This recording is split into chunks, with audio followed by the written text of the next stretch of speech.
Welcome to Type C Tech Reviews. Today we're going to be unboxing and checking out this Hisense U7, more specifically the U7K. If at any point during the video you want to check out this exact same monitor, well, there's Amazon links below for the US, UK, Canada, and international links, but let's get this TV unboxed. A couple of cool things here. I believe this TV goes up to a native refresh rate of 144 Hertz rather than the standard 120 for these more premium but still mid-grade TVs. Cutting the top of this box open, Hisense has been doing an unbelievable job in this budget, mid-grade, premium, but not super premium TVs. It's just been awesome. Let's see if they keep the roll here.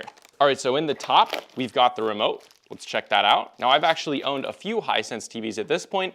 This is a slightly different remote, but still fairly the same. We have the accent white color, which it actually works quite well, as I recently have been teaching my 90-plus-year-old grandmother how to do TVs, and she's using a Fire remote, which doesn't actually have the arrow. So something like this would actually work better for elderly people. So that is nice. It's also slightly off gray, which kind of seems like it's more premium. And from experience with these remotes, I do really like them. This is basically the same basic remote that I've used on a few Hisense TVs, and it's great. So also in the box, we've got the stand, and this stand is quite interesting. So the bottom down here is metal. It seems like it's hollow metal, but still feels very nice and has that brushed finish to it. Got some cable management on the back, and it's just flat with these rubber pieces on the bottom with this part pre-installed. This is also metal right here, and then this is plastic just for the cable management, but that's totally fine.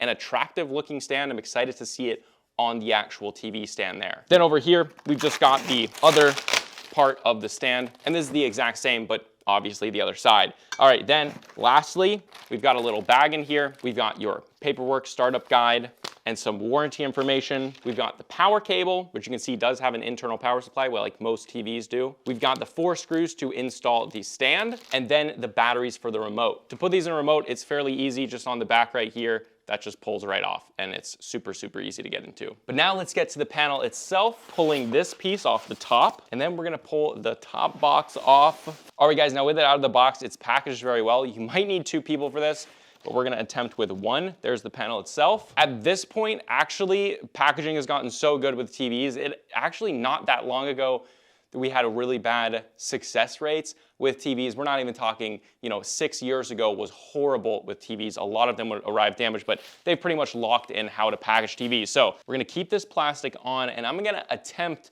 to take this out myself, and we'll see if we still have a review by the end of this. It's only a 65-inch, and there we go, taking it off, and then I'm going to lay it down back first on a soft surface. Okay, there we go. Not too big of a deal. If you guys are getting a 75-inch or the 85-inch, you're gonna need 2 people at least. All right, now with this in there, we're then gonna remove the plastic so that we can get to the bottom of the stand. And I will say, this is actually a lighter TV than you might expect. All right, so the way I like to do it is grab just a few pillows and just throw these underneath. Now, I think it's pretty safe to do that. This isn't a super thin panel on that side. Some TVs are, but this one, not a big deal. Now, the cool thing is, it looks like we actually have 2 mounting locations. So you can either have a closer stand, maybe on a smaller TV stand, or you can have it wider here. I wanna do it wider. I think it's gonna look better. So let's do it. All we gotta do is line up this. That's pretty easy. And it looks like it's gonna look awesome. Grab our 4 screws, open them up, and let's get these babies installed. And the other screw, there we go. Very cool looking. I really like this. And just like that, the other one's in. I am excited about this. However, at this point, we are going to remove the TCL Q7, that's the 75-inch, and then we're gonna put the Hisense on there, so I am going to need some help. All right, guys, now with it up there, I really do like this stand. I think it's minimalistic, but it's very unique looking. It does make this look expensive. But with that, let's take all the plastic off, see how this thing actually looks. And removing the final edge banding. All right, now with none underneath, we see a few things here. First thing to mention is I believe the sides, I think they are metal, but they're like a black metal metallic finish. It's very cool looking. Yeah, that's definitely metal, but it doesn't look as premium as like the TCL Q7. A very similar design, but you see here, that is unmistakably metal. The other one, while it does look cool, this kind of comes off as black plastic if you're not really looking for it.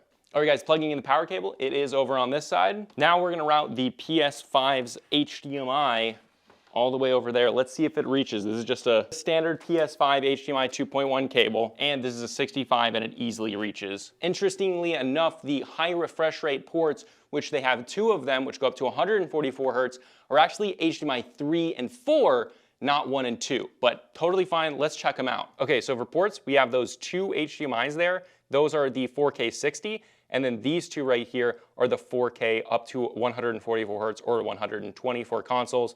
We obviously have our cable, AV in, headphone, USB up there. Then we've got another USB back here. We got an Ethernet, I believe, as well as our optical audio in. But let's get this thing turned on. Let's do the setup process using this remote. I do like the size of it. Let's turn it on. There we go, guys, turning it on. We can also see down here, this is your Google TV. So that is actually where the mic is. You can turn the mic off if you don't want it to be on or back on, but that's pretty cool because that means you can actually just talk to the assistant, tell it to turn the TV on or off or do a bunch of stuff. I do think at this point in time, Google TV is my favorite OS on a TV. Not a big fan of LG's systems, to be honest. All right, and we see Google TV coming up on the display. All right, guys, now we're gonna set up the Google TV. All right, so for this, you just use your Google Home app. You can download it if you don't have it. And then if you're already logged into Google, you'll literally just log in about 2 seconds. Just scan the QR code and it should be doing its magic now, which it is. That is one thing that Google does very, very well. Next, guys, we're just waiting for an update like most TVs. All right, guys, that actually took quite a bit to update, which is totally fine. But now we're gonna actually choose what's gonna go on our Google TV. This is pretty basic. We're gonna do HBO Max, YouTube Music, Prime Video, Spotify, and these are just some of the ones that you can use, obviously. There's the full app store here. And there we go, guys, setup is complete. Google does make you go through a ton of menus and accept things, but it is fairly easy on the app, so that's nice. All right, guys, here on Google TV, finally we're in, and there's a little bit of lag going on. Remember, this is the first time we've ever turned it on.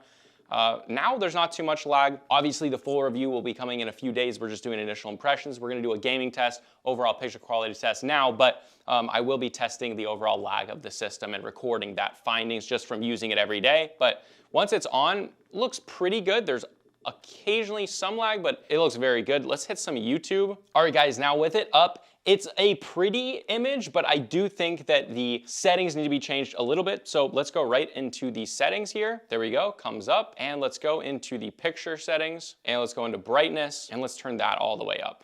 Ooh, that gets a lot brighter from only 70 to 100. Yeah, that gets a ton brighter. We will probably be decreasing the ISO on the camera itself to actually show the image a little bit better. You have your gamma and everything in here. You have active contrast here. A lot more settings there. We have our color settings, which we can change all of these.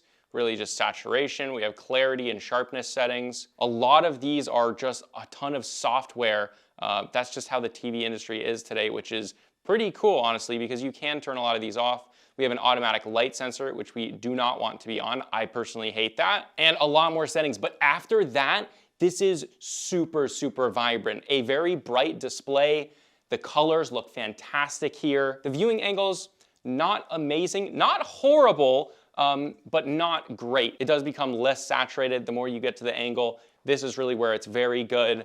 And then over to here. Now, this is actually, I would say, better than the TCL Q7, which I fairly recently did a review on. So I would prefer this as far as the viewing angles over the Q7, but when you are in front of it, the display is very, very nice. It's very, very nice. It is definitely a bright display. We have a window over there. We have lights over here, a bunch of different things, and I'm not really getting any glare at all. This isn't the brightest this room gets, but there is a zero glare. It looks fantastic. All right, now, like I said, this has Google Assistant built in down there. So when I actually just say, hey, Google, search NCS on YouTube, it's gonna come up with me just saying that. Obviously, it's doing it on the TV, but it's that easy. Let me try it again and wait for it. Hey Google, search NCS on YouTube. Even when I don't wait for it to do a bunch of stuff, it comes up really, really quickly. It's honestly pretty impressive. That was the same search that I did twice. So you couldn't quite see the reaction time, but that'll again be in the full review. Let's test out the speakers really quick. All right, this is on 20% volume, not too loud, slightly louder than your background like news just playing on the TV. Not terrible, a small amount of bass, but not great. Let's turn it up a little bit. The trebles are a little bit muddy. It wouldn't be amazing for like movies in terms of like voice and stuff like that. Bass is actually not bad though. I'm gonna turn it up a little bit. It's a way to get to the drop.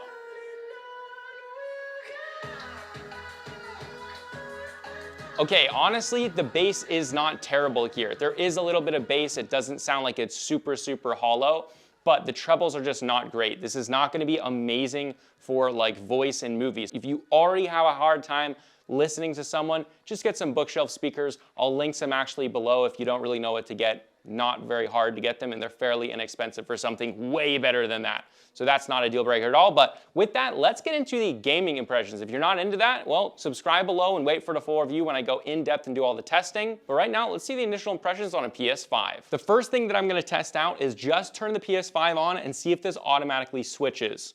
Let's see. PS5 is on.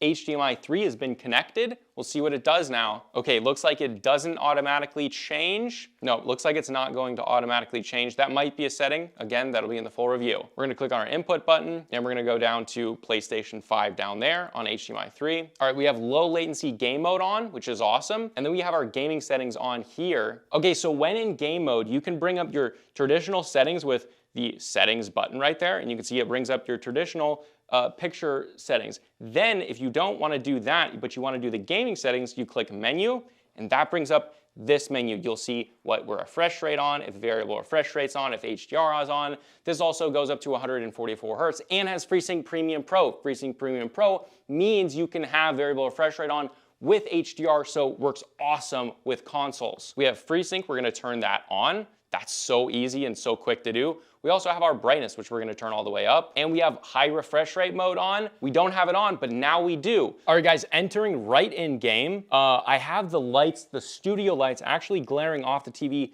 currently where I'm sitting, but it's not that bad because of the brightness here is really good. Also, right off the bat, the input lag, just from a feeling perspective, without testing anything, is quite good.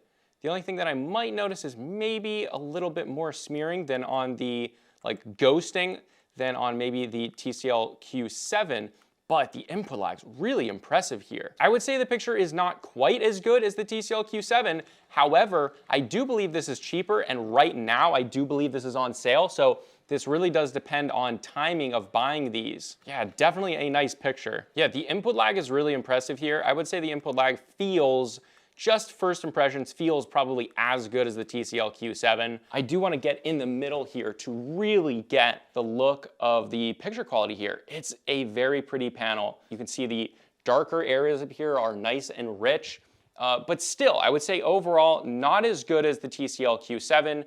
That TV is very impressive for the price tag. I'm not exactly sure the number of local dimming zones here, but it doesn't seem like it's as good, but still very, very good. No one is gonna buy this TV and it's gonna be super unhappy, I would assume, unless you're a big enthusiast. But yeah, a very pretty panel. It does look less saturated, but more natural looking as far as color out of the box, which might not be a bad thing at all because many TVs are oversaturated. But yeah, really impressive overall and definitely something to consider. I wanna check the prices right now. Again, remember there are Amazon links below and we're gonna check what it is right now on Amazon. All right, so the 65 inch is what I have over there and it's on sale from $1,049.99 to $748 currently at the time of filming. The 55 inch variant is $548 on sale. The 75 inch is $997, which is what I believe I paid for the Q7, the TCL over there. Now, just from initial impressions, I do think that the Q7